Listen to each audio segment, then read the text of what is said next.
नमस्ते। हम सब चाहते हैं ना कि हम अपनी जिंदगी पूरी गरिमा, पूरी डिग्निटी के साथ जिएं। पर सोचिए, क्या हो जब हमारा अतीत, हमारा पास्ट, हमारा पीछा ही ना छोड़े। आज के इस डिजिटल दौर में जहां हर चीज ऑनलाइन है, हमारा संविधान, द कॉन्स्टिट्यूशन ऑफ इंडिया, हमें इससे बचने की ताकत आखिर कैसे देता है? चलिए आज इसकी गहराई में उतरते। देखिए, इस पूरे विश्लेषण की नींव इसी एक बात में है, भुलाए जाने का अधिकार। ये आखिर है क्या? ये है आगे बढ़ने का अधिकार। इस विश्वास पर टिका हुआ कि हाँ, लोग बदल सकते हैं, कि एक गलती किसी की पूरी जिंदगी की कहानी न बन जाए। तो यह सिर्फ एक लीगल राइट नहीं है, यह सम्मान से जीने का एक ह्यूमन राइट है। एक ऐसी दुनिया जहां कुछ भी डिलीट नहीं होता, जहां इंटरनेट की मेमोरी हमसे और आपसे कहीं ज्यादा तेज है। ऐसे में हमारा संविधान हमें क्या प्रॉमिस करता है? आइए पता लगाते हैं। तो ये प्रॉमिस, ये वादा हमें मिलता है हमारे संविधान के बिल्कुल दिल में। इसकी शुरुआत होती है पार्ट 3 से, जो हमारे मौलिक अधिकारों यानी फंडामेंटल राइट्स का एक रक्षा कवच है। संविधान का पार्ट 3, जिसमें आते हैं आर्टिकल्स 12 से 35 तक, हर भारतीय को नागरिक स्वतंत्रता की गारंटी देता है। पर एक सवाल है, इन्हें मौलिक या फंडामेंटल ही क्यों कहते हैं? वो इसलिए क्योंकि इनके बिना किसी भी इंसान का पूरा विकास, उसकी इंसानी गरिमा अधूरी है। ये वो जमीन है जिस पर हमारा पूरा अस्तित्व खड़ा है। और इन सारी गारंटीज को आसानी से समझने के लिए 6 मुख्य मौलिक अधिकारों में बांटा गया है।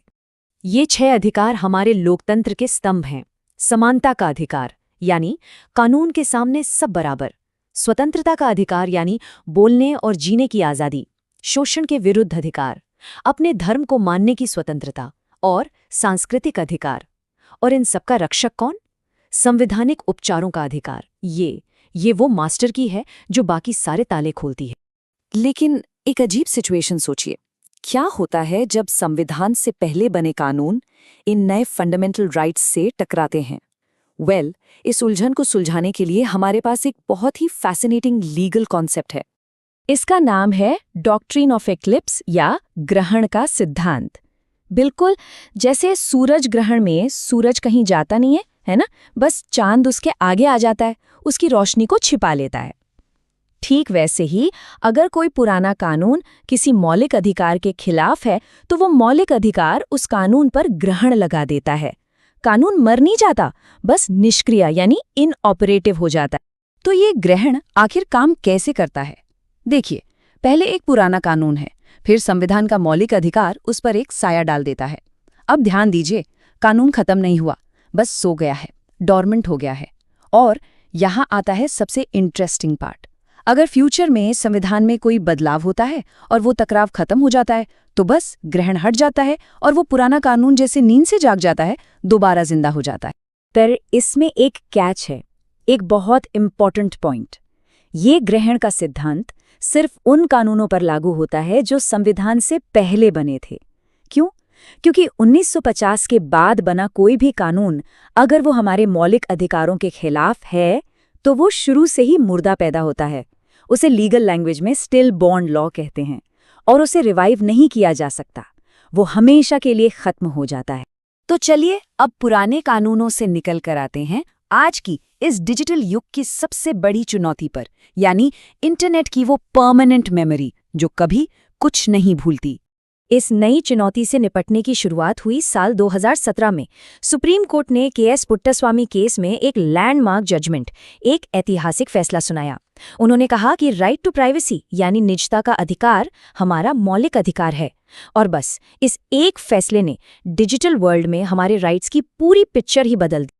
और इसी राइट टू प्राइवेसी के छतर छाया में एक नए अधिकार की बहस ने जन्म लिया, the right to be forgotten यानी भुलाए जाने का अधिकार। ये ऑनलाइन दुनिया में एक नई शुरुआत करने की लड़ाई है। तो ये राइट टू बी फॉरगॉटन है क्या आखिर? सिंपल शब्दों में कहें तो कुछ खास परिस्थितियों में इंटरनेट से अपनी निजी जानकारी हटवाने का अधिकार। सोचिए, कोई ऐसी इन्फॉर्मेशन जो अब आउट ऑफ डेट हो चुकी है, जरूरी नहीं है, या किसी को बेवजह नुकसान पहुंचा रही है, ये उस डिजिटल दाग को मिटाने का अधिकार है। चलिए इस टाइमलाइन पर एक नजर डालते हैं। शुरुआत हुई 1950 में, जब संविधान ने हमें जीने का अधिकार दिया। फिर एक लंबा अरसा गुजरा और 2017 में पुट्टास्वामी केस ने प्राइवेसी को इसमें जोड़ा। 2023 में नए कानून ने इसको थोड़ी मान्यता दी और अब 2024 में हम एक ऐसे टर्निंग पॉइंट पर खड़े हैं जहां सुप्रीम कोर्ट तय करेगा कि यह अधिकार कितना मजबूत होगा। कानून और थियरी से हटकर इस मुद्दे को एक असली इंसान की कहानी से समझते हैं। ये हैं कार्तिक थियोडोर। मद्रास हाईकोर्ट ने उन्हें सभी आरोपों से बरी कर दिया, बेगुनाह साबित कर दिया। कानून ने उन्हें आज़ाद कर दिया, लेकिन इंटरनेट ने नहीं। कोर्ट का फैसला ऑनलाइन था, एक ऐसा डिजिटल दाग जो उनकी नौकरी और उनकी जिंदगी पर हमेशा के लिए लग गया था। और पता है, इस बात को मद्रास हाईकोर्ट ने खुद माना। उन्होंने कहा कि इस तरह की जानकारी का ऑनलाइन हमेशा मौजूद रहना एक बरी हो चुके इंसान के सम्मान को डिस्प्रोपोर्शनेट हार्म यानी जरूरत से कहीं ज्यादा नुकसान पहुंचा सकता है। सोचिए, कानून आपको बेगुनाह कहे पर इंटरनेट आपको मुजरिम बताता रहे। और कार्तिक इस लड़ाई में अकेले नहीं हैं, ये पूरे देश में हो रहा है। जोरावर सिंह मुंडी, उनका इंडिया का एक ऑनलाइन जजमेंट अमेरिका में उनके करियर के आड़े आ गया। केरला में वैसाख केजी को प्रोफेशनल नुकसान झेलना पड़ा। दिल्ली में राकेश कलरा के लिए हाईकोर्ट को मीडिया को कंटेंट हटाने का आदेश देना पड़ा। ये साफ है, ये किसी एक व्यक्ति की नहीं बल्कि एक राष्ट्रीय समस्या है। तो आखिर बहस है क्या? पूरा मामला आकर रुकता है दो बड़े आदर्शों की टक्कर पर।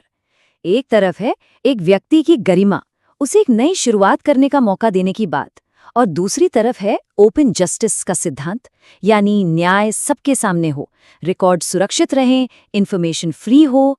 सवाल बैलेंस का है, और ये बैलेंस बनाना बहुत नाजुक काम है। तो हम आ गए हैं इस विश्लेषण के आखिरी और सबसे अहम पड़ाव पर, डिग्निटी वर्सेस ओपन जस्टिस। इस लड़ाई का फैसला अब देश की सबसे बड़ी अदालत करेगी। तो अब सारी नजरें सुप्रीम कोर्ट पर टिकी हैं। उन्हें इस बड़े सवाल का जवाब देना है। एक ऐसा सिस्टम जो ट्रांसपेरेंसी पर, पारदर्शिता पर चलता है, उसमें एक व्यक्ति को भुलाए जाने का अधिकार किस हद तक मिल सकता है? उनका फैसला सिर्फ इन लोगों की जिंदगियां नहीं बदलेगा, ये इंडिया में प्राइवेसी और डिग्निटी के भविष्य की दिशा तय करेगा। ये एक मील का पत्थर साबित होगा। और जाते जाते एक आखिरी सवाल जिसके बारे में सोचना जरूरी है, जब अतीत परमानेंट हो जाए तो क्या आज़ादी के कोई मायने रहते हैं?